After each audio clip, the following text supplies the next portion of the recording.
How could I have possibly known that one moment would alter the course of my life so completely? It had started like any other ordinary day, nothing out of the usual, until I walked into that room. The door was slightly open, barely noticeable, but something in me shifted the moment I saw it. I could have turned back, brushed it off, pretended I hadn't seen anything. But I didn't. Because in that instant, when my eyes truly registered what I was looking at, I knew everything was about to change. Permanently. And yes, I was at fault. Because I was the one who stepped in. And I was the one who never stepped away. George was at work, and the house had settled into its typical afternoon hush. But I heard something, faint, almost imperceptible, coming from upstairs. Elliot was in his room. At first, I didn't think much of it. Just a young man wrapped out, up in his digital world. Maybe he'd like a cup of coffee. A short conversation might be nice. Lighten the quiet, offer a bit of warmth. As I climbed the stairs, I tried to pinpoint the source of the noise. When I reached the hallway, I noticed his bedroom door slightly ajar. I took a quiet breath, about to call out his name, until my eyes landed on him. Elliot was seated on the edge of his bed, his laptop open on his lap. The screen lit up his face, a sharp white-blue glow outlining every detail. His hands were in motion. At first, I thought perhaps he was watching an action film, something fast-paced, intense. But then I took one more step, and the angle shifted, and everything inside me went still. I felt the blood drain from my face. That was the moment I understood what Elliot was doing. My eyes locked on the reflection from his screen, and a chill surged through me. I hadn't anticipated this. I hadn't wanted to see it. But I had. Elliot jolted, startled, scrambling to lower the volume, slamming the laptop shut in a panic. But it was too late. The moment had already passed. Our eyes met. His cheeks flushed, a deep furious red, and the shame in his expression was unmistakable. I'm sorry," he stammered, quickly averting his gaze. I stood frozen, still halfway inside the doorway. The door, I began, but I didn't know what I was even trying to say. My voice faltered. A strange heat spread through my chest. I was embarrassed, yes, but my thoughts were tangled, spiraling into places I hadn't expected. I stepped back out of the room. My heart thudded violently in my chest as I pressed both hands to my face, trying to calm my breath. What the hell just happened? What had I done? Why had I been so careless? But was I the only one at fault? "Stop it, Darlene," I scolded myself, trying to silence the chaos inside. But the disruption had already taken root, and it wasn't just from what I'd seen. Elliot was 23 now, no longer a child, but I was 47, a woman who had known shame in many forms. This, whatever this moment was unfamiliar territory, but the emotion wasn't. I knew shame intimately, stayed frozen in the hallway, my heart still pounding, my mind still unraveling. I raked a hand through my hair, searching for clarity, for grounding, when Elliot appeared at the doorway. He had straightened his collar, cleared his throat. His eyes stayed lowered. "Darlene, I'm sorry. I thought I'd close the door," he said, his voice cautious but honest. I quickly shook my head and looked away. No, actually, I should be the one apologizing. I should have knocked before coming in," I replied. My words rushed, uncertain. Silence settled, but not the comfortable kind. We'd shared the same home for years, yet this was the first time we had really looked at one another. The first time the air between us felt charged, unfamiliar. I turned toward the stairs, my voice trembling. I should head down and start on dinner. I kept walking, trying to maintain composure. I didn't look back, but I could feel Elliot's eyes on me, as though he were trying to decipher something he didn't fully understand. Before everything began between Elliot and me. Don't forget to subscribe to my channel, turn on notifications, and stay with this story until the end. I promise you everything is going to get really exciting until... That evening, we didn't say a word. To each other, no texts, no eye contact, not even small talk, but that silence it whispered that things would never be the same again at dinner. We sat at the same table, but we couldn't look at each. The only sound was the clinking of silverware against our plates. We needed to talk to ease the tension, we both knew it. But how that night passed, then the next day and the one after that, everything seemed normal, but nothing really. Was our silence only made the invisible tension between us grow even stronger? And then one afternoon, Elliot sat down next to me. I could see the hesitation in his eyes, but it was clear he wanted to fix things, Darlene, about the other day. I'm really embarrassed. I'm sorry, I didn't want things to be this way, please. I don't want this to ruin things between us, he said. His voice, nervous but sincere. I took a deep breath, no matter how strange and unexpected. I needed to put him at ease. Ismail shrugged slightly and said, "Oh, Elliot, believe me, I've had my fair share of embarrassing moments over the years." Then I shared a few of those moments. With him, his smile relaxed a little, and he nodded, his embarrassment fading slightly at that moment. It seemed like the tension between us had lifted, but deep down, I knew nothing had truly passed, even though everything seemed to be getting better. This conversation had completely erased the boundaries between us, and I could feel it. Things were about to go much, much further. Elliot let out a small chuckle, lowering his gaze to the table. "I guess we're even now," he said, quietly. I frowned slightly and turned to him. "What do you mean?" I asked, curiosity creeping into my voice. For a second, his expression shifted, like he'd just realized he had said something he couldn't take back. He rubbed the back of his neck, hesitating for a moment, but he had already started, and now he had no choice but to continue. He took a deep breath, then looked away as he muttered, "I've seen you. The same way you just didn't know about it." It felt like electricity had shot through my body. I froze for a moment. "What?"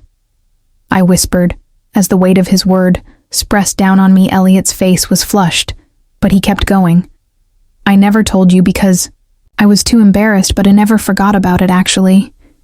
It was my little secret, something I couldn't get out of my head." My heart was pounding.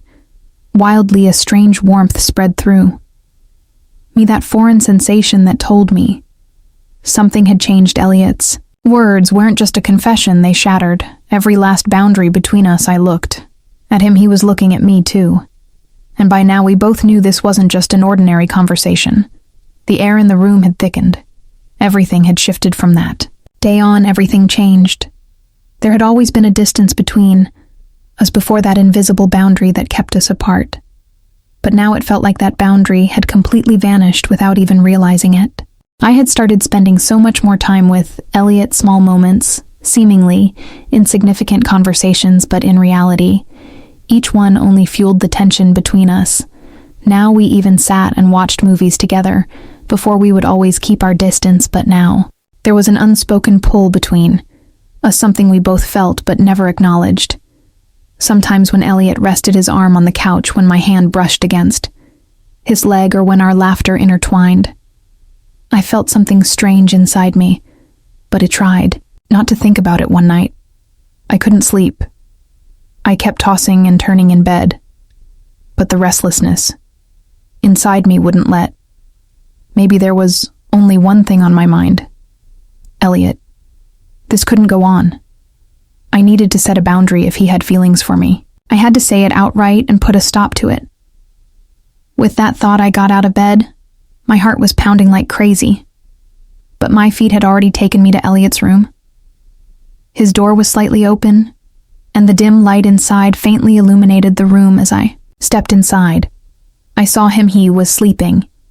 But at that moment, my eyes weren't on him. They were fixed on something else. Something big. My breath caught my body, froze for a moment. Seeing him like that sent a storm raging inside me. I shouldn't have seen it. I should have turned around immediately. But I didn't. I stood there for a few seconds, trying to understand what I was feeling. Then I quickly pulled back. There was something inside me that I couldn't suppress, but I had to ignore. I returned to my room, lay down, but nothing was the same. Anymore that night, I had no idea how much more complicated things would become. No matter what I did, I couldn't resist this growing closeness. With Elliot, with each passing day, the boundaries blurred even more, and the pull between us only got stronger. I didn't even realize when things had gone this far, but the one thing I knew was that turning back was becoming impossible. And then Elliot came home that he was drunk, the noise from the door, the things he knocked over. The sounds could have woken George, but I knew how hard it was for George to wake up. So I quickly stepped out of my room and went to Elliot. I didn't even have time to properly fix my clothes before I was standing right next to him. Elliot's eyes were slightly unfocused, and a faint smile played on his lips. "Darlene, are you real?" he mumbled.